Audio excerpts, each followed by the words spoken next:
So this is our last lecture on the Greek mathematics after Euclid, and the mathematician we're going to talk about is Hypatia. She is the first mathematician that we've talked about who lived during the Common Era. So she is several hundred years after the days of Archimedes and Eratosthenes.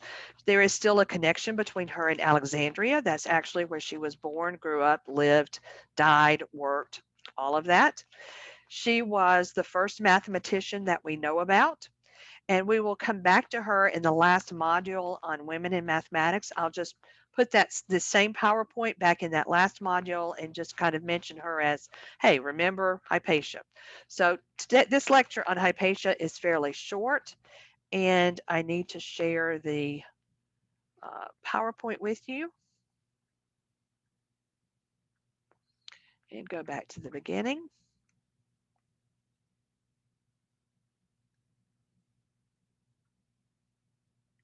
All right, so Hypatia. Hypatia lived in Alexandria, and she was known to be a very beautiful woman. Of course, we don't have any pictures of her, but we've got some representations of her. She was the daughter of Theon, who was a mathematician who was a professor at the academy there, the school in Alexandria, also worked at the library there. And this Alexandria, remember, was a city on the coast of Egypt in the Mediterranean, on the Mediterranean. So it was vulnerable to attacks from other empires, other armies. And that's actually how she died during one of those attacks. Well, no, not during one of those attacks, but we'll talk about it in a second. She lived from about 370 to 415 from the Common Era. So you can see she was very young when she died. She was only 45 years old. She was a Greek scholar from Egypt. And during this time, Egypt was under the Roman Empire. But this was a time when Egypt was very Hellenized, which means it was very much influenced by Greek culture. So she is known as a Greek scholar and a Greek mathematician, a Greek teacher.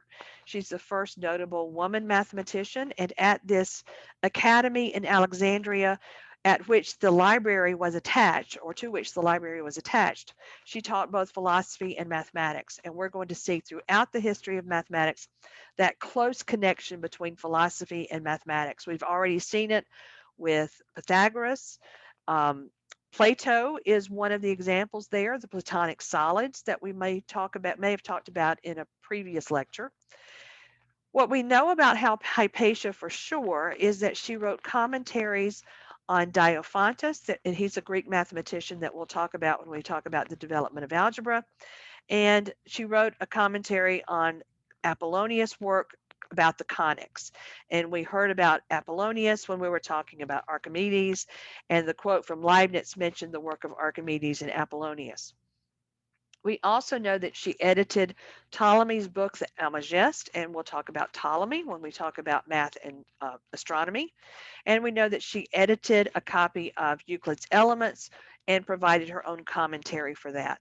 Now, we don't know whether or not she actually produced any original mathematics. It's possible that she did and it's destroyed and it will never be found, or that it's someplace that hasn't been found yet. One of the interesting things is that we are continuing to find volumes written by ancient Greeks, whether in Romans, whether it was about mathematics or science or literature, because the material that they used to record or to write on over the years may have been written on top of. They may have put paper on top of it and written over it, or they may have covered it up, written on top of it. And so there is actually a technology today that tries to take some of these ancient papers and ancient documents and look to see if there's something under it. And that's one of the ways in which we have found fairly recently some of the work of Archimedes. So maybe there's some of that for Hypatia that's still out there. What we do know is that she was killed in 415 by an angry Christian mob because she was not a Christian. So she was actually a pagan. She believed in multiple gods, and she was very open about it. But this was at a time when it was at a time in the Roman Empire after Constantinople had declared that he was a Christian, and so Christianity was spreading, and there was a lot of anger between the Christians and non-Christians in certain places. And on this particular day, the Christians stormed the library. They burned a lot of the materials that were there. Hypatia had left the library, we think, and was trying to save some of the scrolls, maybe going back to her home. But she was caught by the mob, and they recognized who she was. She was very well known in the city as a scholar, and both for her beliefs and her connections with the Romans in the city at the time. So she was captured and killed, and the legend goes that her skin was scraped from her bones by oyster shells. And so she did not have a burial of any kind, either Christian or a non Christian. So we have no tomb for her. This is the painting, The School of Athens, which was painted in 1510. It is in the Vatican and it was painted by Raphael. It is a very famous painting that has scholars, mathematicians, scientists. It's really big. So if you see it in person, I mean, we don't know what who looks like, but you can tell who certain people are. So let me go down and see if, yeah, this is a little bit of a blow up of it. If you look on the front row on the far left, you see the bald headed man who seems to be working on a tablet that we think is representing Euclid. It appears that he's working with a compass. And the person over his left shoulder in white appears to be a woman, and that is possibly Hypatia. So we believe that Hypatia is part of this painting that depicts the famous philosophers, mathematicians, scientists, um, scholars, people who wrote literature.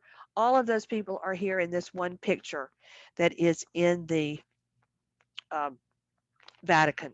And Plato and Aristotle, no, I think it's Aristotle and Socrates are the two men in the center at the top of the stairs, one in red and one in blue.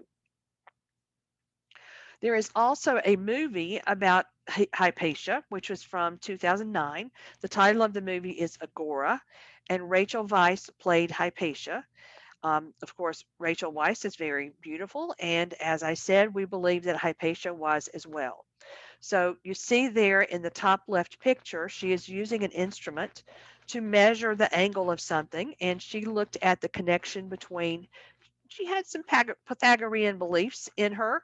She looked at the connection between mathematics and astronomy. You kind of see in the background behind her the stars. So she was trying to measure the distance between stars using that instrument.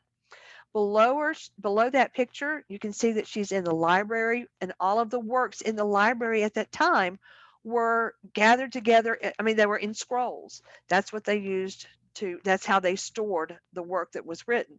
So she's gathering up the scrolls, and I don't remember in the movie if she's gathering them up, then she's taking them someplace to study, or if she's gathering them up, trying to save them. Um, and then that other picture is just her thinking. And it is a historical drama.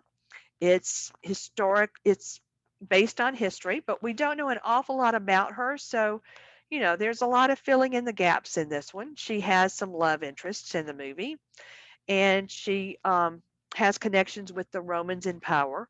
But it does depict her as a female philosophy and mathematics professor. So that part is very accurate. And if you watch the movie, you will see her talking about that philosophy of the Pythagoreans, the connection between mathematics and everything, and in particular, mathematics and astronomy. So if you get the chance, watch the movie. There aren't that many good movies about mathematicians, and even fewer about actual mathematicians. Agora is one about Hypatia.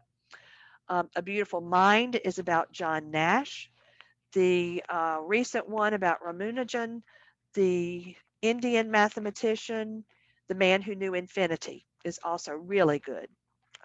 It's also got some interesting connections to social justice in that particular movie as well. This one does too. I think if you think about it in terms of religious persecution, you've got connections here between with social justice and you know the right to believe what you want to believe.